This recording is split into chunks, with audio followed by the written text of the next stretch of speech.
ढेर कूद फाड़ के बिहान आई गए। हाँ हम अपने गुरु जी आप रामदेव गुरु जी, हीरा गुरु जी, बुल्लू गुरु जी के जैसा का रामदेव गुरु जी मार कूदत रहे का एक डेरा से खड़ा होकर जो ये आवाज लगा दे पूरा बिरहा जगत होकर वीर रस के मामले तो टक्कर मार ली सब अपने गुरु जी के जैसे एक छोटा सा बिरहा हमारी तरफ से आप कूद के नहीं आवाजी से वीर रस लगाती से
पहले के पुरानिया कागज अगर एक बात कहाँ जिक्र जवानी आवत है कुछ करत की आवत नहीं ए भैया कहाँ मतलब कि पहले के लोग अपन जवानी काम में खर्चा करें पहलवानी में खर्चा करें जाई के सरहद पे देश के रक्षा करें आज के लड़कन की जवानी कब आवत बा बुढ़ौती कब आवत बा तो समझे नहीं आवत चले खटिए भी बीती जाता काहे बोले 8 बजे वो सोवत है वीर लोरी के लड़का वीर अभोरी बाल्यावस्था जब पार किया किशोरावस्था में आया किशोरा मतलब जब जवानी आया तब माई दुर्गा के जन्म करा था कि वीर लोरी को बड़ा बढ़िया भक्त है अब वीर अभोरी दिन रात माई दुर्गा के पूजा आराधना वंदना करे माई दुर्गा के कबो दर्शन नहीं दे लड़का विचार करत बा कैसे एक लाइन कवि जी गजल के भाव देते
अगर केहू चाहे कि बीरताई जाके दुकान से खरीद ली तई नहीं हो सकता बीरताई खून में पाई जाती हो कभी भी भाव में संकेत करते हैं वीर अभोरी के ऊपर किया हुआ किसे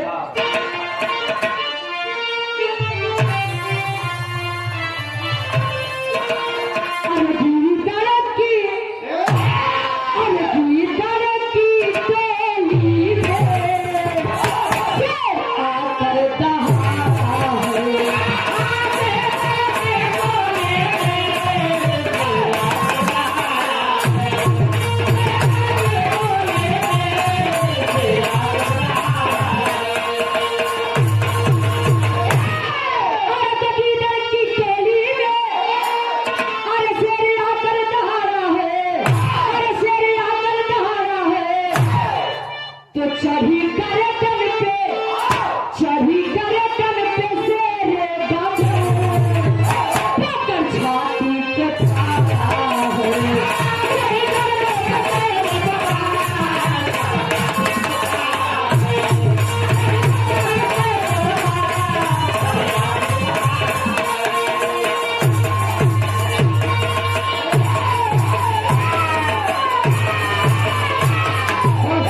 से आए हुए हैं 200 रुपए का महाआशीर्वाद चरणों में कोट कोट आशीर्वाद के सारे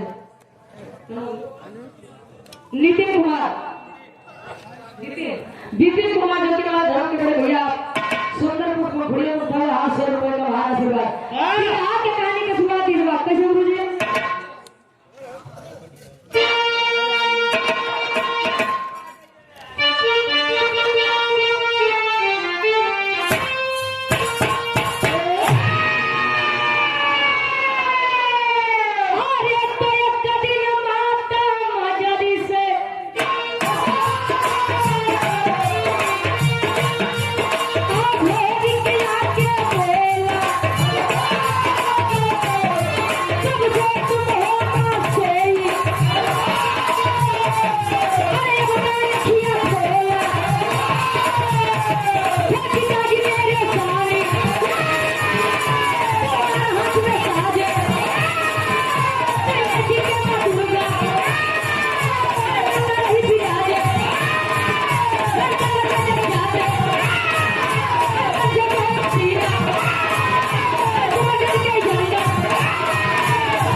जाके प्रयागराज के तुझे ए भैया कहानी के तरह ध्यान दिया वीर भेरी माई गंगा और माई दुर्गा के चरण पे रोज जाए रोज पूजा पाठ करे माई दुर्गा आई प्रसन्न हो।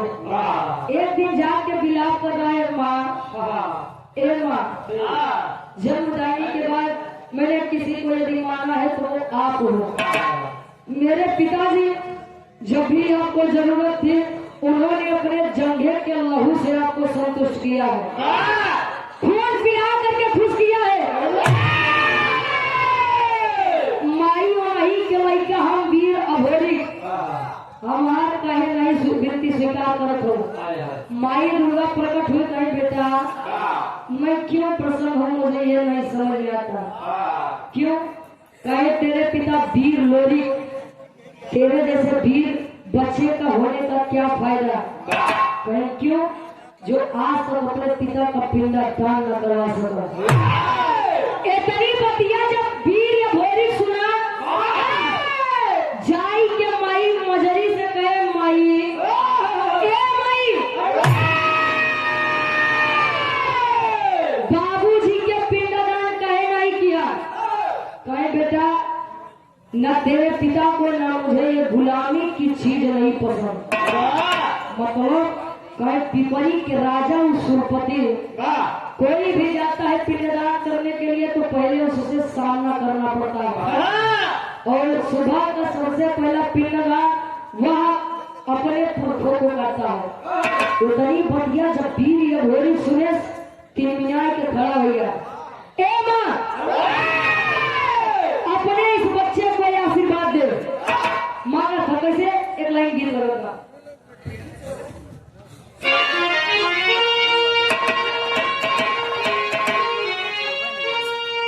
अरे फिर ताई क्या हमारे अरे फिर ताई क्या हमारे हाय तिलकिया लगावा हाय तिलकिया लगावा हमारे माई हमके रण में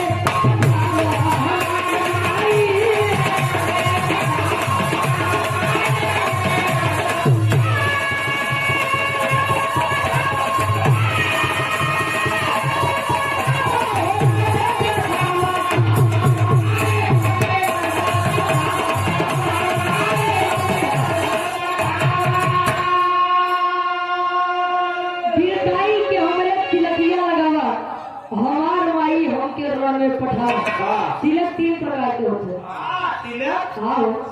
एक तिलक जवान रोज सबके पूजा पाठ करके लगाते हैं।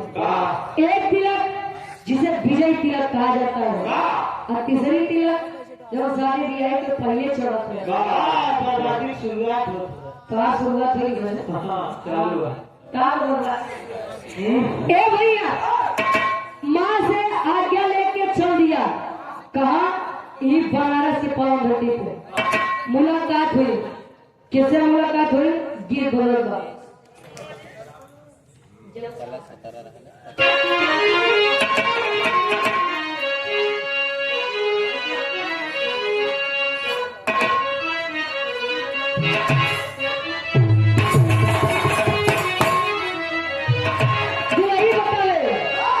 अरे जब से गवाना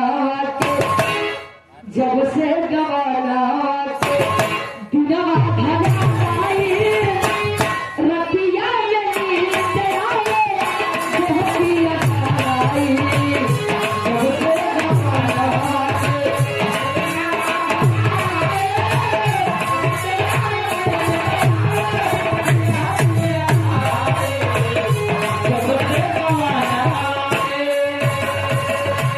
लेकिन कभी कभार है अभोरी पहुंचता है बनारस में, मुलाकात होती है किसे? कभी पिंडदार भोरी, कभी पिंडदार भोरी बनारस में आया। शशिधर पंडा से गाते लगाया।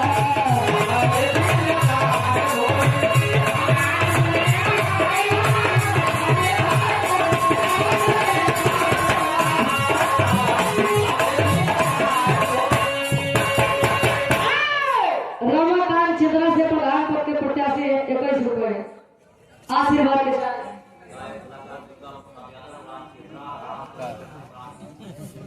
और यार बिहार जगत के बहुत ही सुंदर कलाकार, बहुत ही होनहार कलाकार आप दुर्गा प्रसाद यादव जी, ग्राम चित्रा से अखाड़ा स्वर्गीय रतन राम गुरु जी के अखाड़े से आप बिलोंग करते हैं।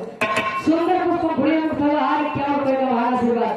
शशिधर पंडा से जब आया, मुलाकात किया, बता रहा है कि स्वामी ए बाबा हमारे बाबू वीर अभोरी के लड़का हम वीर, हमारे बाबू वीर लोरी के लड़का हम अभोरी पिंडदान करवावे आ बाटी गड़गड़ुआ से।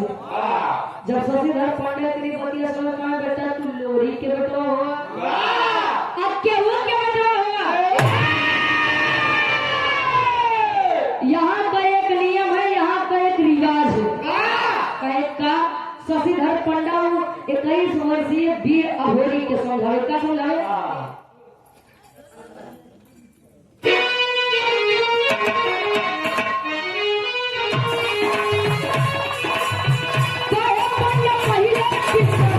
दान करिए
मैं पहले पिंडदान नहीं करवा सकता।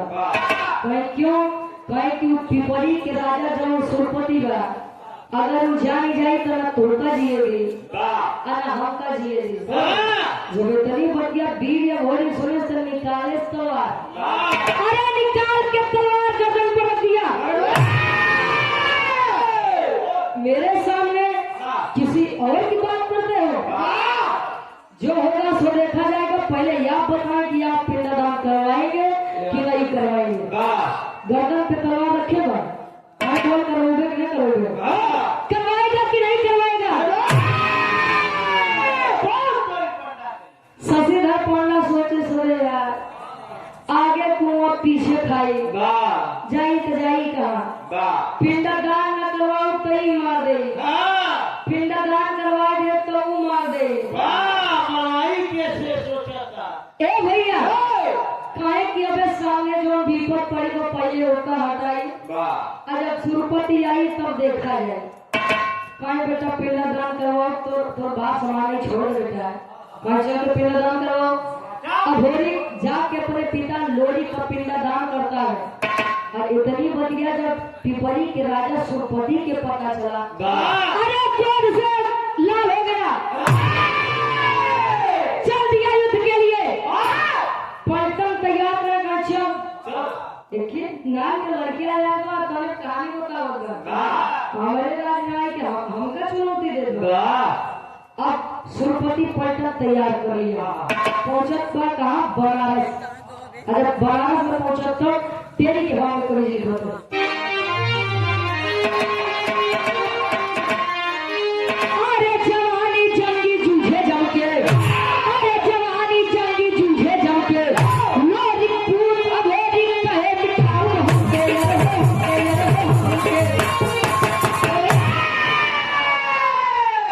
लोरी पूत अभेरी कहे मिठाऊ हमके जवानी जंगी जूझे जम के सुरपति को घमंड था कि मेरा सामना कोई नहीं कर पाएगा अरे बोली तैयार हो जाओ सब हमारे रास्ते के जीवन अजीवन करे रहे आज या तो मरद या तो मारद या तैयार या तो पार और सुरपति जब आया तो हजारों की फौज लेकर और अभोरी 21 वर्षीय लड़का बेचारा अकेला अभोर का वक्त बिहार के आखिरी गीत लगा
लेकिन वीर अभोरी जब तेगा तलवार भजे न तेगा तलवार जब चलावे न अरे कनाला सैगन भी ऐसा भरोसा हो जाए अब के तो नहीं तो बेचारे देर के मारा हुई जमीन को हमारा पर लेट ही जाए अरे जान जाए कि हम मर गए हमारा जान बचे तो करे सारे चक्कर में हम भी आ गए जी ए भैया धीरे धीरे फौज समाप्त हुई जाई के सुरपति के कावड़ पकड़ के घोड़ा पर से नीचे बस मतलब धीरे घोड़े में आ गया ए भैया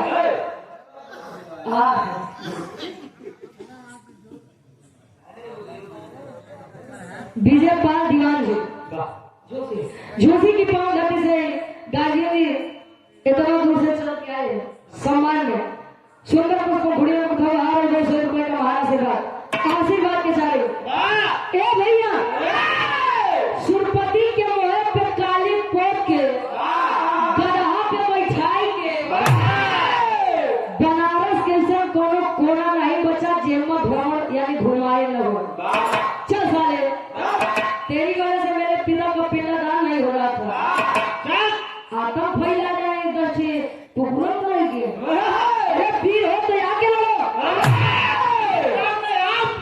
वीर सामने से वार करते हैं बजरंग है सुरपति के एक बिटिया जेकर नाम केवल पतिया बताओ केवला पतिया जादू बनी नंबर 1 करे, मतलब जादू के बारे में तो बहुत जानकारी है। वाह अब वीर अघोरी के वीरताई के ऊपर वैसे भी प्रसन्न थे, मोहित थे। जब इतनी बतिया सुने कि वीर अघोरी हमारे बाबू के बेइज्जती करें, बनारस की धरती पे आए शशिधर पांडे सोचे कस के है यहाँ से अघोरी। अरे बिटिया भैया तोरे बाबू जी आज तक क्यों ना हरा पाई सुना के गदेला हराई रे। अब क्यों पतिया घुस गया तुम्हारे पास अब ऐसी बढ़िया मौका क्यों पतिया करा देगा पहाड़ के भाव में कोई झील करता अब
झोसी से चल कर आए हुए हैं। आप डीजे पाल जी दीवान जी ये गार्जियन जी के द्वारा 100 रुपए का महाआशीर्वाद आई केवल पटिया आजादू से भोरी के सुगना यानी सुगा सुगना बनाई के कैद कई के अपने राज्य यानी पिपरी में लेके आए। दिन में तो भोरी के सुगना बना रहा है, लेकिन जब रात हो तब भोरी के मनई यानी पुरुष में फिर से उकरे जादू से बना दूंगा और जबरदस्ती प्रेम करे चाहे प्यार हो। लेकिन अब भोरी कहता कि ये मेरे शान के खिलाफ है, मैं ऐसे तुझसे प्यार नहीं कर सकता। धीरे धीरे समय बीता तो कहीं जा दुनिया तरसा का कहीं मिला था तो मौका यटक गया। ए भैया अब धीरे धीरे समय बीता गौरा में माई मजरी के चिंता सतावेला, हमार लड़का हमार लाला कहाँ है। माई मजरी जी गौरा से भेजत अपने लड़का के पता करे कौन भी आगा के भाव में कभी प्रमाण देते हैं। फिर एकदम आखिरी में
जेकर नाम देवराई चौराई वाह भेज रही है कि बेटा जाके पता करो कि ई खानदान के राजा, ई खानदान के राजकुमार वीर अघोरी खड़े कहा।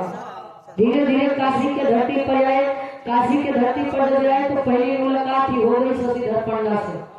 वही पंडा जी बताए कि बेटा केवलापतिया पर जादू से उनका सुगना बनाई अपने राज्य पिपरी के राज्य में लेके गया। जमुनी माई के खबर दी है। जमुनी माई आए, उनको भी जादू के बारे में बहुत जानकारी थी। तीनों जने जोगी के रूप बन के भजन गावत हरे राम हरे कृष्ण गावत गावत पहुंचे कहा पिपरी के राज सुरपति के दरबार में। अब यहाँ लड़के देखा बा कि भजन गावे वाले ला तोरे प्रेम करे के ऐसा नहीं सौर बा। चला भजन सुन ले तो शायद तोरे दिल में दिमाग में हमारे प्रति प्रेम जाग जाए। लई के नीचे जैसे जमुनी माई कही हो बेटा हमारा वहाँ फंसा है। केवलापति कुछ समझ पाओ तो उससे पहले माई जमुनी अपने जादू से सुगना से फिर से वीर अघोरी के लड़का बनाए। अब केवलापतिया के जादू से गदही के रूप दे दे।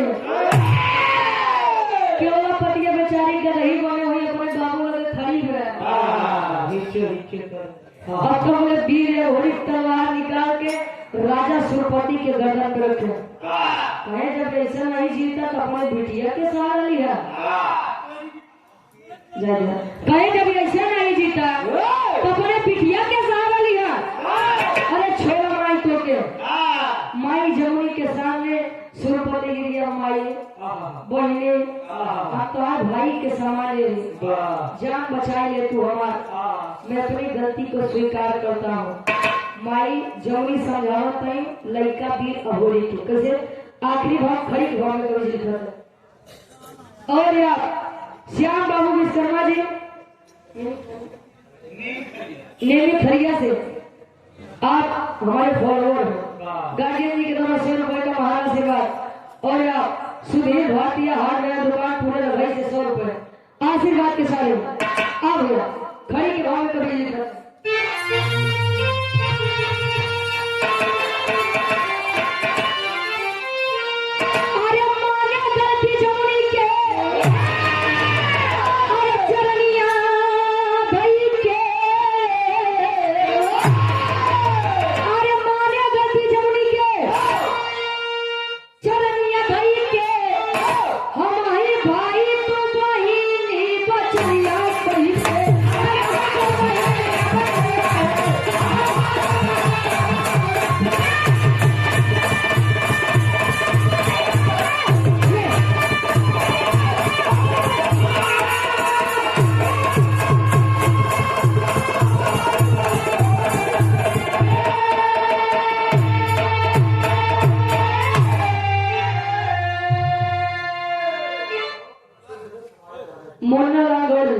कमेटी सदस्य और हमारे अरविंद भैया के आप पूजनीय दादाजी हैं, यानी धर्म के हमारे भी दादाजी आपके दवाई क्या रुपए आशीर्वाद के सारे। ए भैया कहे हम भाई तू बहिनी वचनिया कह के बहिनी ए दीदी बचाए ले तू नहीं थी वीर होली माई गई। कहे के माई छोड़ो बना ही चक्कर में कुल भर। कहे बेटा जाए दे एक शान मार दे जान दे कर रुपया आप मरिए। कहे माई एक छोड़ो लेकिन एक शर्त कहे एक जो बिटिया के और पतिया बा ऐसे हमार शादी करवाई जा तब है तब में सुरपति कहा दे लोला ए बेटवा अरे तोहार बियाह तुम करवाए दे लेकिन बिटिया देखा था हमार गदही बनी है। पहले ओकर लड़की बनावत तब तो बियाह करवाई की गदही बियाह करवा पुनः अपने जादू से केवल पतिया के स्त्री के रूप दे और दोनों जने के शादी वीर अघोरी को केवल पतिया के शादी सुरपति के पिपरी के राजा सुरपति कराते हैं। कैसे आओ भैया। और आप रुचि गारमेंट्स एंड साड़ी सेंटर के प्रोप्राइटर साहब लाल साहब भैया जी पूरा सुंदर पुष्प घुड़ियों में उठाया हार और ₹100 का महान आशीर्वाद चरणों में कोट में आशीर्वाद के साथ क्यों वो चटनी कला में काम है। अरे माई भगवती तोरे काम में दिन में रात 24 घंटे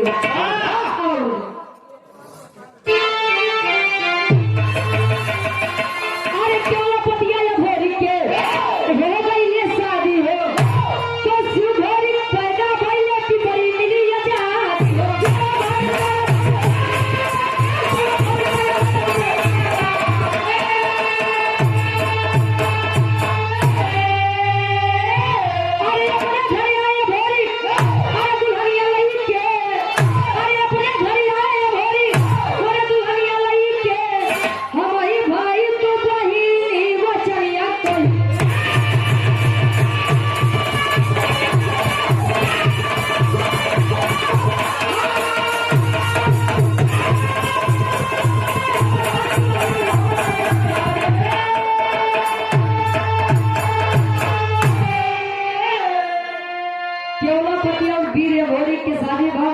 फिर हम लोग वापस आए।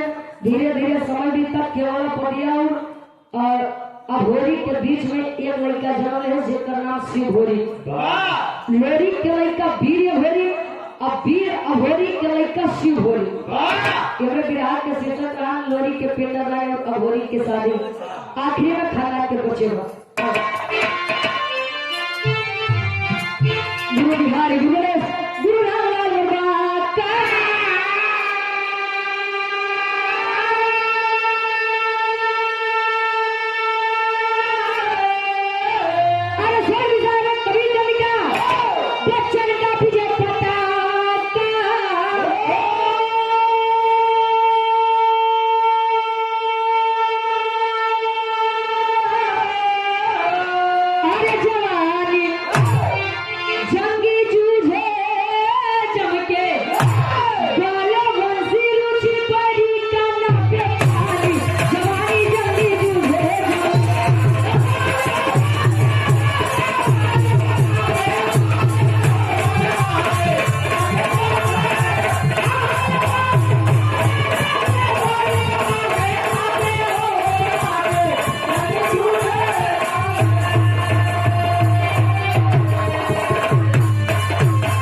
के साथ